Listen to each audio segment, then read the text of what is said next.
하나님의 말씀은 사도행전 2장 38절에서 47절 말씀, 신약성경 사도행전 2장 38절부터 47절까지 읽어보겠습니다. 같이 읽겠습니다. 베드로가 가로되 너희가 회개하여 각각 예수 그리스도의 이름으로 세례를 받고 죄 사함을 얻으라. 그리하면 성령을 선물로 받으리니 이 약속은 너희와 너희 자녀와 모든 먼 데 사람 곧 주 우리 하나님이 얼마든지 부르시는 자들에게 하신 것이라 하고 또 여러 말로 확증하며 권하여 가로되 너희가 이 패역한 세대에서 구원을 받으라 하니 그 말을 받는 사람들은 세례를 받음에 이날에 제자의 수가 3,000이라 더하더라. 저희가 사도의 가르침을 받아 서로 교제하며 떡을 떼며 기도하기를 전혀 힘쓰니라. 사람마다 두려워하는데 사도들로 인하여 기사와 표적이 많이 나타나니 믿는 사람이 다 함께 있어 모든 물건을 서로 통용하고 또 재산과 소유를 팔아 각 사람의 필요를 따라 나눠주고 날마다 마음을 같이하여 성전에 모이기를 힘쓰고 집에서 떡을 떼며 기쁨과 순전한 마음으로 음식을 먹고 하나님을 찬미하며 또 온 백성에게 친송을 받으니 주께서 구원받는 사람을 날마다 더하게 하시니라. 아멘. 오늘 말씀의 제목은 말씀에 따른 예배. 우리가 예배를 하는데 하나님을 예배할 때 하나님의 말씀을 따라서 성경 말씀을 따라서 예배하자라는 주제로 말씀을 증거하도록 하겠습니다. 예배에 대해서 계속 살펴보고 있습니다. 예배에는 참된 예배가 있고 거짓 예배가 있습니다. 우리가 지난번에 갈멜산에서 참된 예배와 거짓 예배를 목격했죠. 갈멜산에서 누구는 참된 예배를 드렸어요? 엘리야 선지자는 사시고 참된 하나님께 예배했기 때문에 참된 예배지만 바알 선지자들 아무리 많은 사람들이 모여서 울고 불고 별의별 것을 다 하며 정성을 다해서 힘을 다해서 그 마음을 다해서 예배한다 할지라도 대상이 바알, 우상, 헛된 것이었기 때문에 그것은 결코 참된 예배가 아니었습니다. 그런데 단지 하나님께 예배하느냐 또 다른 우상에게 예배하느냐만 아니라 하나님께 예배한다 하면서도 성경에 보면 참된 예배와 거짓 예배가 있습니다. 창세기 맨 앞에 4장에 보면 형제가 나오는데 동생의 이름은 아벨입니다. 근데 하나님께서 아벨의 예배, 아벨의 제사는 기뻐 받으셨지만 그 형 가인과 가인의 예배는 기뻐하지 않으셨습니다. 받지 않으셨습니다. 다 하나님께 드리는 겁니다. 그런데 참된 예배, 하나님이 기뻐서 받으시는 예배가 있고 하나님이 받지 않으시는 예배가 있다 하는 말씀이죠. 구약시대만 아니라 신약시대 오늘날도 마찬가지입니다. 우리 지난 시간에 요한복음 4장 했는데요. 거기 23절에 예수님께서 사마리아 여자에게 말씀하시죠.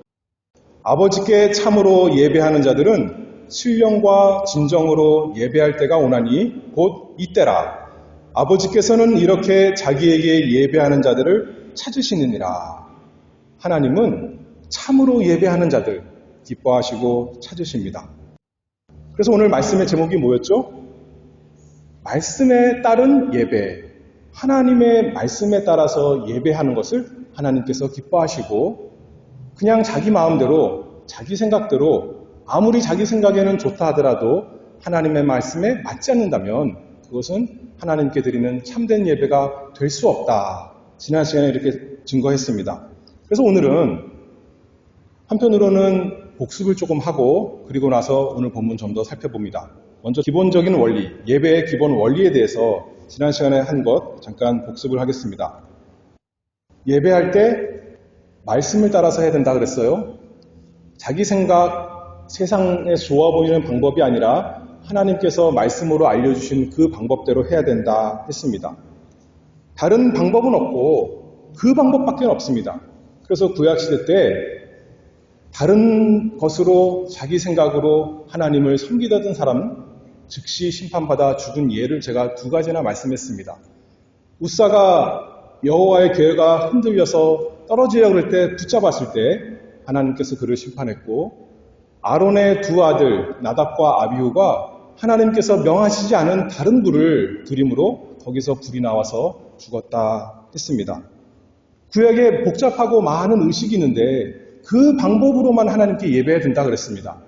근데 그것이 무엇을 우리에게 교훈한다고 그랬죠? 하나님께 예배하는 법, 하나님께 우리가 받아들여지는 법, 딱 한 가지 있다 그랬는데 그것은 우리 주 예수 그리스도, 그분을 믿음으로 오직 예수 그리스도를 통해서만 하나님께 나아갈 수 있고, 하나님께 복받을 수 있고, 하나님과 교제할 수 있고, 하나님께 예배하는 참 예배가 된다. 그렇게 말씀했죠. 예수님께서 계속 말씀하십니다. 하나님은 영이시니 예배하는 자가 신령과 진정으로 예배할지니라.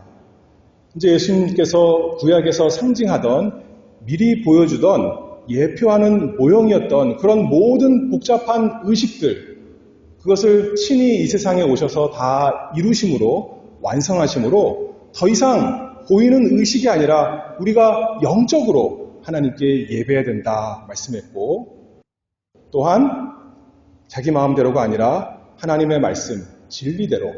그런데 하나님의 말씀에서 알려주시는 것은 뭐냐면 바로 예수 그리스도니까 진리이신 예수 그리스도로 말미암아 하나님께 예배드리는 것, 그것이 참된 예배다. 그렇게 제가 말씀했습니다.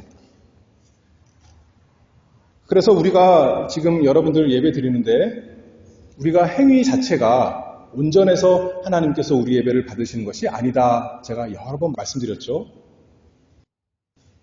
설교 말씀을 잘 듣다가 갑자기 집에 가스불을 안 끄고 온 게 생각이 났어요. 그러면 온전한 예배가 되는 거예요? 안 되는 거예요? 정신이 다른 데로 갔으니까 안 되는 거죠. 그렇죠? 그러면 그날 공친 겁니까? 하나님이 내 예배를 안 받으셨구나.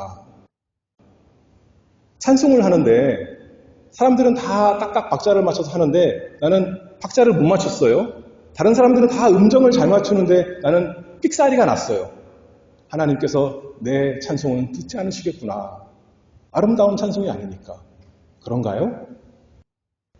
목사도 마찬가지예요. 제가 설교를 하는데 제 말 모든 게 다 하나님의 말씀에 딱 맞겠습니까?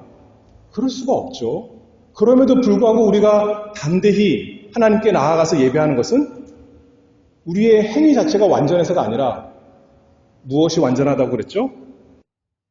우리가 믿고 의지하는 예수 그리스도가 완전하시니까, 우리가 못나서도 예수님이 하나님 보시기에 너무 아름다우니까 우리를 받아주시는 것처럼 우리의 예배는 여전히 불완전한 것이 많고 이상한 것도 많고 잘못된 것도 있지만 예수님께서 하나님을 온전히 섬기신 그것이 우리 것이 되어서 우리의 예배도 하나님께서 그래, 내가 기뻐한다, 내가 너희를 사랑한다, 내가 너희에게 복주마, 우리를 기뻐 받으시는 것입니다.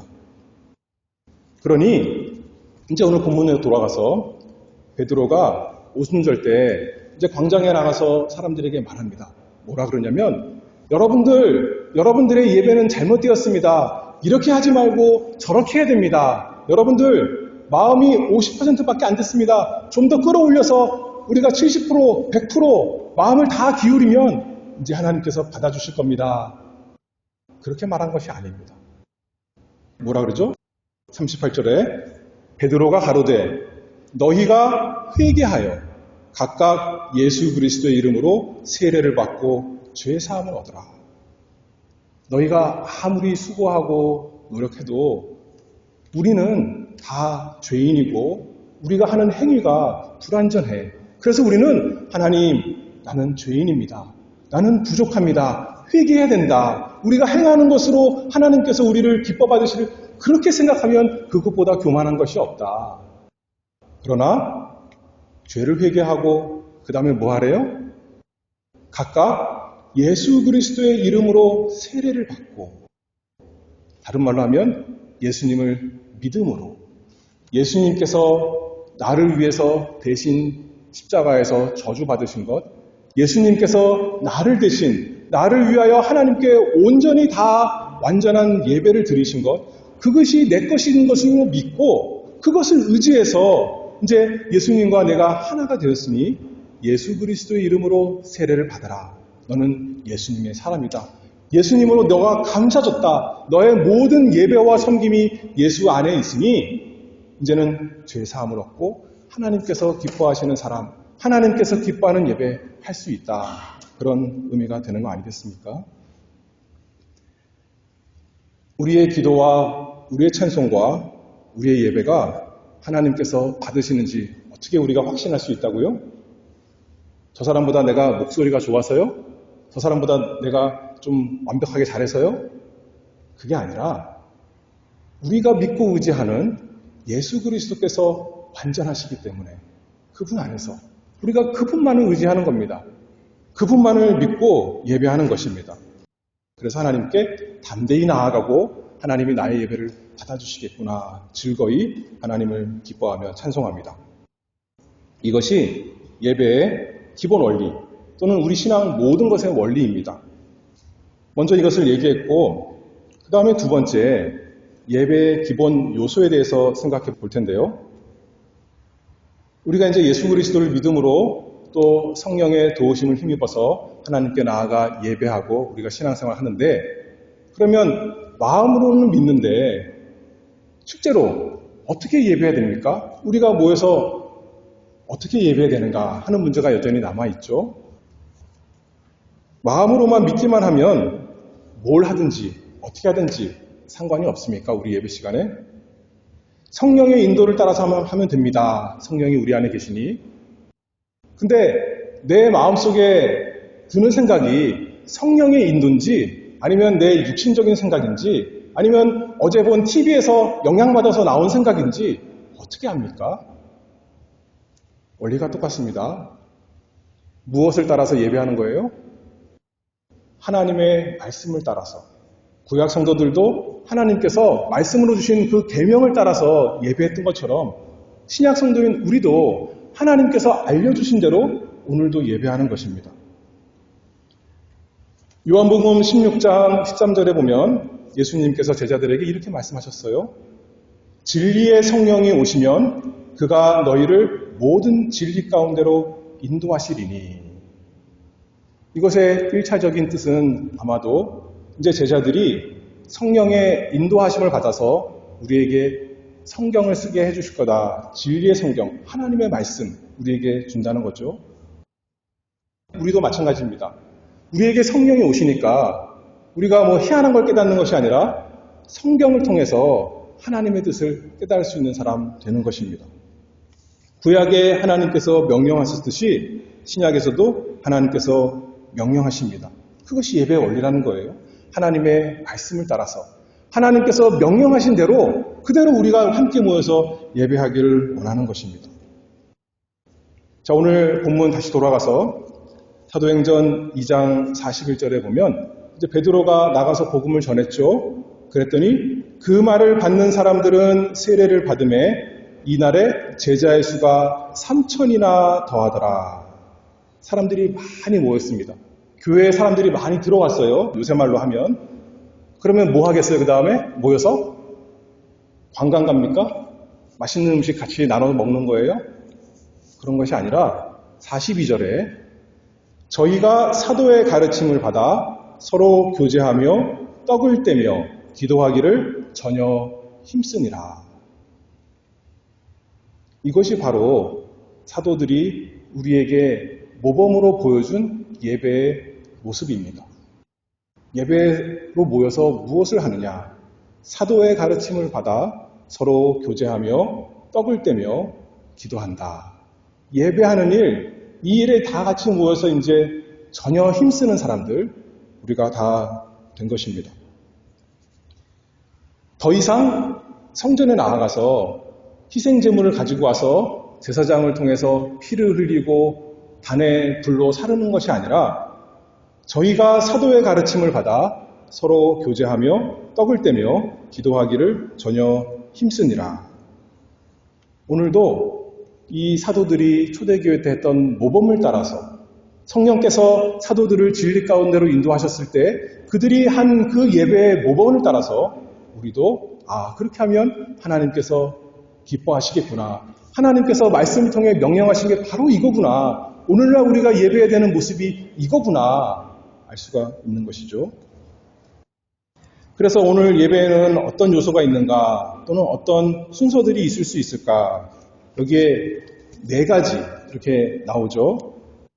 맨 먼저 뭔가요? 저희가 사도의 가르침을 받아 이렇게 말씀했어요. 오늘날 우리 예배로 따지면 이게 무슨 시간일까요? 설교 말씀 듣는 시간이다 이렇게 생각할 수 있겠죠. 하나님께서 사도들을 통해 주신 말씀의 교훈을 받는 것입니다. 사도들이 무엇을 가르쳤을까요? 일주일 동안 세상에서 무슨 경험을 했는지 재미난 것 그거 가르쳤을까요? 아니면 어떤 책 보고 어떤 공연 보고 와서 야 이거 정말 감동적이더라 그런 얘기 했을까요? 예화로는 사용할 수 있겠지만 그게 핵심이 아니라 성경 말씀, 먼저는 구약 성경 말씀 그것을 성도들에게 잘 가르쳤겠죠. 그리고 그 구약 성경이 가리키는 상징했던 우리의 구원이신 예수 그리스도가 어떤 분이시고 예수 그리스도께서 우리를 위해서 어떤 일을 하셨는가 그 가르침 다 증거했을 것이고 그것이 모여서 이제 신약 성경 우리에게 주어진 것입니다. 그 모든 진리의 교훈을 받는 것 그것이 예배의 한 요소 오늘날로 하면 설교다 이렇게 생각할 수가 있습니다. 디모데 후서 4장 2절엔 사도 바울이 후배 디모데에게 말씀합니다. 그러나 하나님께서 오늘날 우리에게 또 말씀하시는 거죠. 너는 말씀을 전파하라. 때를 얻든지 못 얻든지 항상 힘쓰라. 범사의 오래 참음과 가르침으로 경책하며 경계하며 구원하라. 때를 얻든지 못 얻든지 언제나 말씀을 증거하라. 근데 언제나 이렇게 증거한다 그러면 예배 시간 그때야말로 정말 말씀을 증거하고 가르침으로 경책하며 경계하며 권하는 때 아니겠습니까? 하나님께서 사도를 통해 우리에게 명하신 대로 하나님께서 명령하셨으니 우리가 예배 시간에 말씀을 증거하는 것입니다. 사도의 가르침을 받아 두 번째는 뭐죠? 서로 교제하며 이렇게 되어 있습니다. 예배는 우리가 하늘의 하나님께 이 땅에 사는 우리가 수직적으로 이렇게 드리는 물론 그건 맞지만 그것만이 아니라 예배 시간에 또 어떤 일이 일어났냐면 서로 교제하는 일이 일어납니다. 무엇을 통해 서로 교제할 수 있을까요? 일단 우리가 같이 모여서 한 마음으로 예배하니까 우리가 한 마음 한 뜻 되니까 서로 교제하는 것이겠죠. 우리가 찬송을 하면 하나님께만 하는 것이 아니라 내 귀에도 들리고 옆에 사람도 들리고 찬송을 통해서 우리의 신앙을 다른 사람들에게 증거하는 거죠.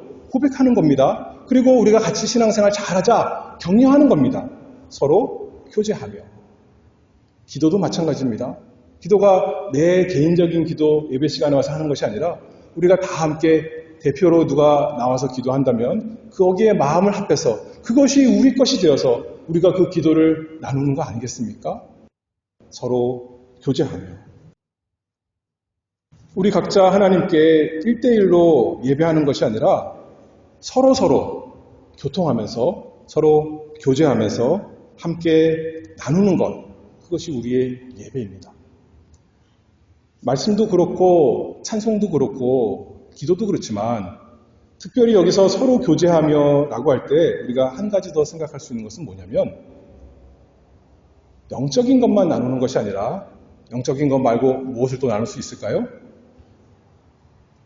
육신적인 것을 함께 나누는 것이 우리의 예배가 되어야 됩니다. 뭐냐면 쉽게 말해서 연보하는 것, 헌금하는 것이 그렇습니다. 서로 교제하며 이 단어, 교제라는 것은 우리가 너무나 흔히 든 헬라어로 하면 그리스어로 하면 코이노니아라는 단어입니다. 근데 사도행전 2장 42절에서는 교제하며 이렇게 번역했어요. 그런데 히브리서 13장 16절에는 오직 선을 행함과 서로 나눠주기를 잊지 말라. 이 같은 제사는 하나님이 기뻐하시느니라. 하나님께서 기뻐 받으시는 제사, 예배, 뭐래요? 선을 행함과 서로 나눠주는 것. 서로 나눠주는 것. 이게 같은 단어입니다. 코이노니아. 어떻게 나눠줄 수 있을까요? 우리가 예배 시간에 와서 하나님께 예물을 드리면 교회는 그걸 받아서 필요한 사람들에게 또 이렇게 필요한 일에, 하나님의 일에 사용하는 것. 그것이 서로 나누는 좋은 방법이 되는 것입니다. 그런 성경 구절이 많은데 하나 더 찾아보겠습니다. 고린도 후서 9장 13절, 이 직무로 증거를 삼아 너희의 그리스도의 복음을 진실히 믿고 복종하는 것과 저희와 모든 사람을 섬기는 너희의 후한 연보를 인하여 하나님께 영광을 돌리고. 우리가 어떻게 예배 시간에 예배로 하나님께 영광을 돌릴 수 있을까 할 때 너희의 후한 연보로, 너그러운 헌물로.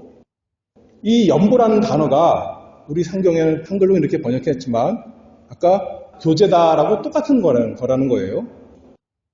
그러니 사도들이 아까 사도의 가르침을 받아 서로 교제하며 라고 할 때 교제한다는 것은 우리가 예배에 나와서 우리의 것을 바침으로써 그것을 나눌 수 있도록 하는 것이 우리 예배다 한다는 거죠. 42절 다시 읽어보면 저희가 사도의 가르침을 받아 서로 교제하며, 세 번째로 뭔가요? 떡을 떼며. 떡을 뗀다. 떡을 떼는 것은 무엇을 가리키는 말일까요? 우리가 맛있게 가져온 음식 먹는다는 것이 아니라 성경에 보면 고린도전서 11장 23절 예로 보겠습니다. 주 예수께서 잡히시던 밤에 떡을 가지사 축사하시고 어떻게 하셨어요? 떼어 가라사대 이것은 너희를 위하는 내 몸이니 이것을 행하여 나를 기념하라. 우리 주님께서 말씀하셨습니다. 성도들이 함께 모였을 때 예수님이 할 것을 명령하셨는데 떡을 떼는 일, 주의 만찬, 성찬, 그것을 너희 예배에 함께 모여서 하는 것이다 라고 우리가 알 수가 있죠. 그래서 우리도 예배의 한 요소로 공적으로 모였을 때 함께 성찬합니다. 집에서 몇몇 사람들 모여서 하는 것이 아니라 공적으로 모였을 때 예수 그리스도의 몸이 함께 모여서 떡을 떼는 것입니다. 사도의 가르침을 받아 서로 교제하며 떡을 떼며 그 다음에 뭐죠? 기도하기를 전혀 힘쓰니라. 기도하는 것이 예배의 기본 중에 기본이다. 이것을 부인할 사람 아무도 없을 것입니다. 우리 예수님께서 말씀하시기를 마태복음 21장 13절에 기록된 바 내 집은 기도하는 집이라 일컬음을 받으리라 하였거늘 너희는 강도의 구려를 만드는도다. 교회 와서 장사하고 남의 것 이렇게 어떻게든 얻어가려고 하는 것이 아니라 내 집은 기도하는 집이라. 교회 와서 예배할 때 기도하는 것이다. 주님께서 말씀하셨죠. 하나님 백성이 함께 모여 함께 기도하는 그것이 예배 아니겠습니까? 사도의 가르침을 받고 서로 교제하고 떡을 떼고 기도하고 그러면 우리가 흔히 생각하는 뭐가 하나 빠진 것 같아요? 예배할 때 하는 것 중에 찬송. 찬송은 그럼 어떻게 합니까? 왜 찬송을 안 했을까요? 이렇게 생각할 수 있죠. 에베소서 5장 19절 이 찬송에 대해서 명령합니다.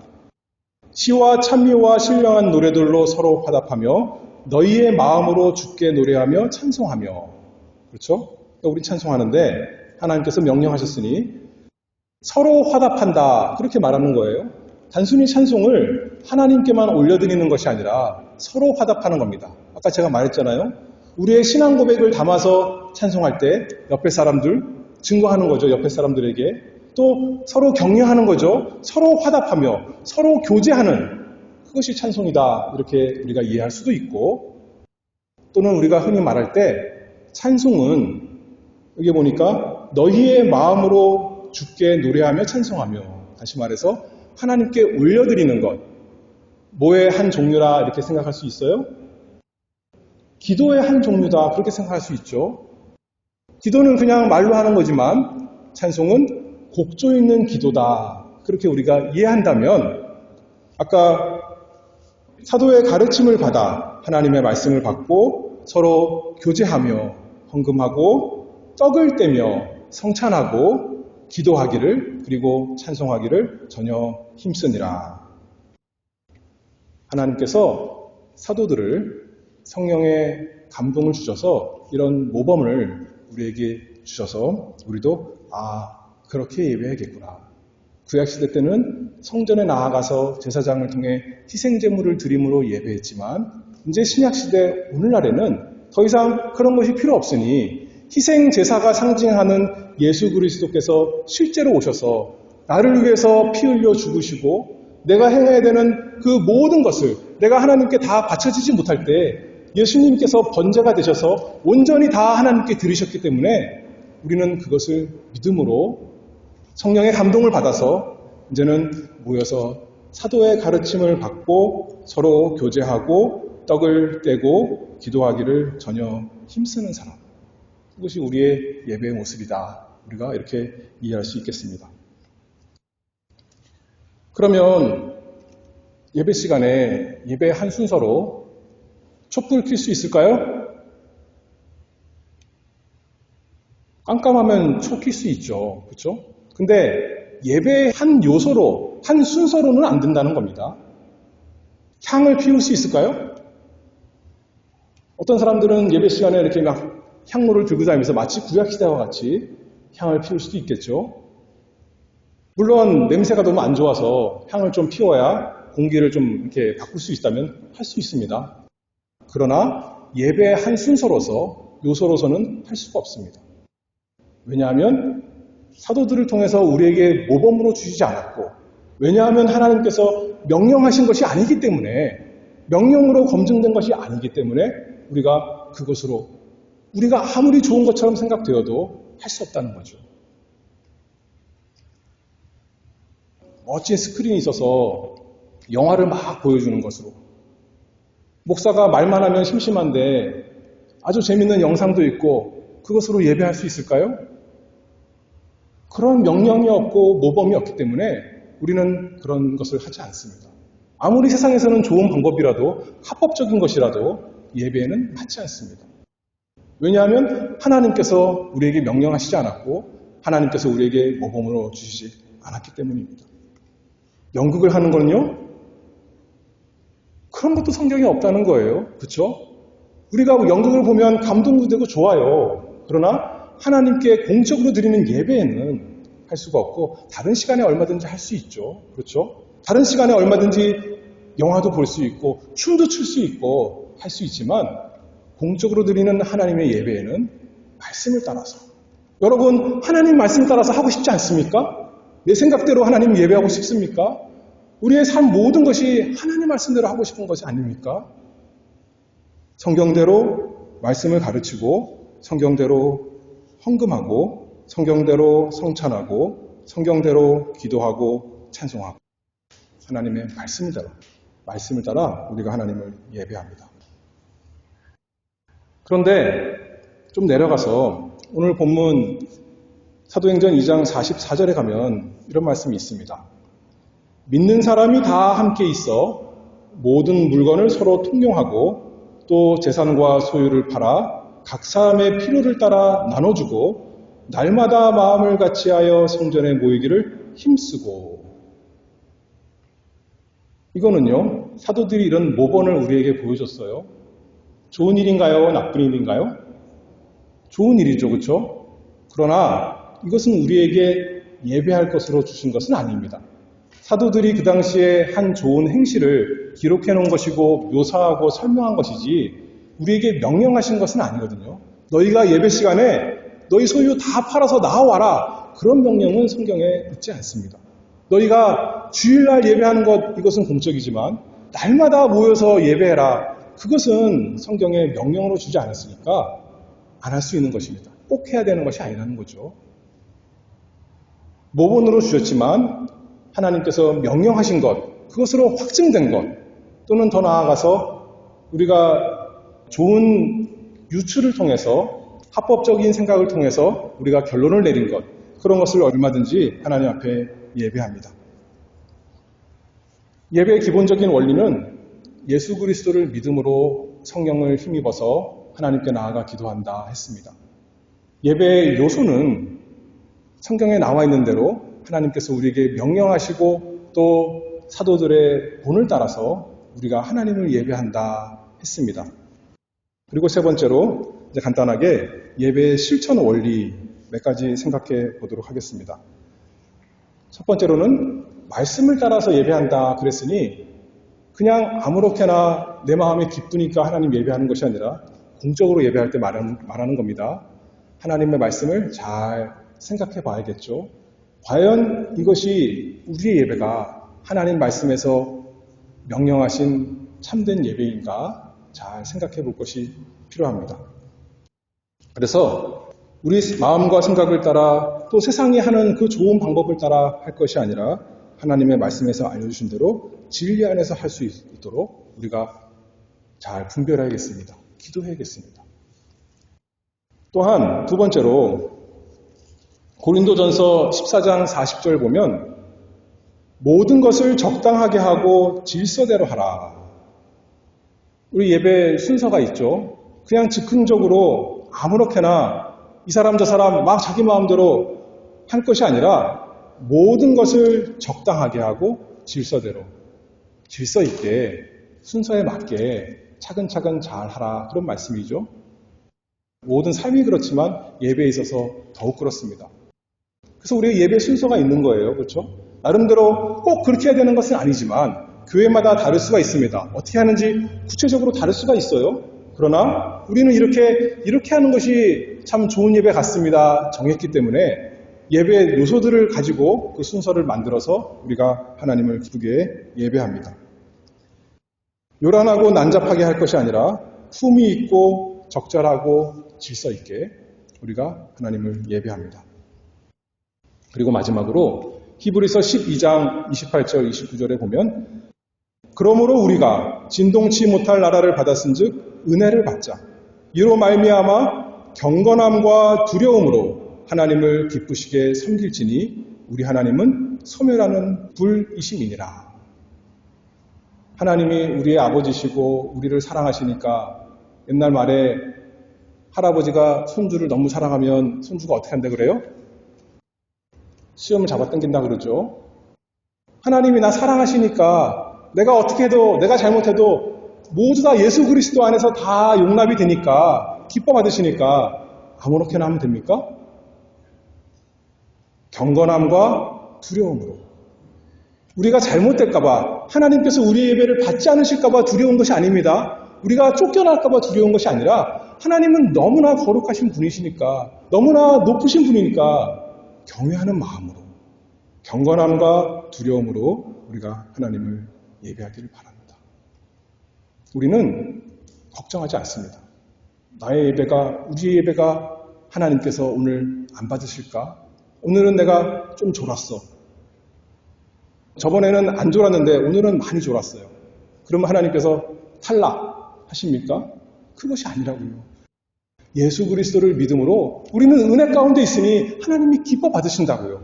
그럼에도 불구하고 경건함과 두려움으로 하나님을 기쁘시게 섬길지라. 예수 그리스도 안에서 성령의 도우심을 힘입어서 성경 말씀을 따라서 진리의 영이신 성령의 인도를 따라서 진리의 영이신 성령께서 우리에게 예수 그리스도 믿는 마음 주셨으니 진리이신 길이신 생명이신 예수 그리스도 의지해서 그분만을 붙들고 그분을 찬양하는 우리의 예배. 그러나 또 한편으로 실질적으로는 질서 있게 또 적당하게 기쁘고 감사한 마음으로 담대하게 우리 하나님께 나아가서 우리가 함께 예배드리는 우리 예배가 되기를 바랍니다. 기도하겠습니다. 하나님 아버지 감사합니다. 하나님께서 저희를 예수 그리스도 안에서 기뻐 받아주시고 우리의 부족한 섬김을 기뻐하시며 즐거워하시니 그 은혜를 감사합니다. 우리가 그래서 더 담대히 더 즐거이 얼마든지 하나님을 섬기고 예배하며 봉사하기를 원합니다. 하나님, 저희 마음을 감동시켜 주시옵소서. 저희 마음속에 예수 그리스도의 구원의 은혜가 넘쳐서 서로 사랑하며 하나님 기뻐하시는 예배를 드리는 교회가 되도록 은혜 주시옵소서. 예수 그리스도의 이름으로 기도하옵나이다. 아멘.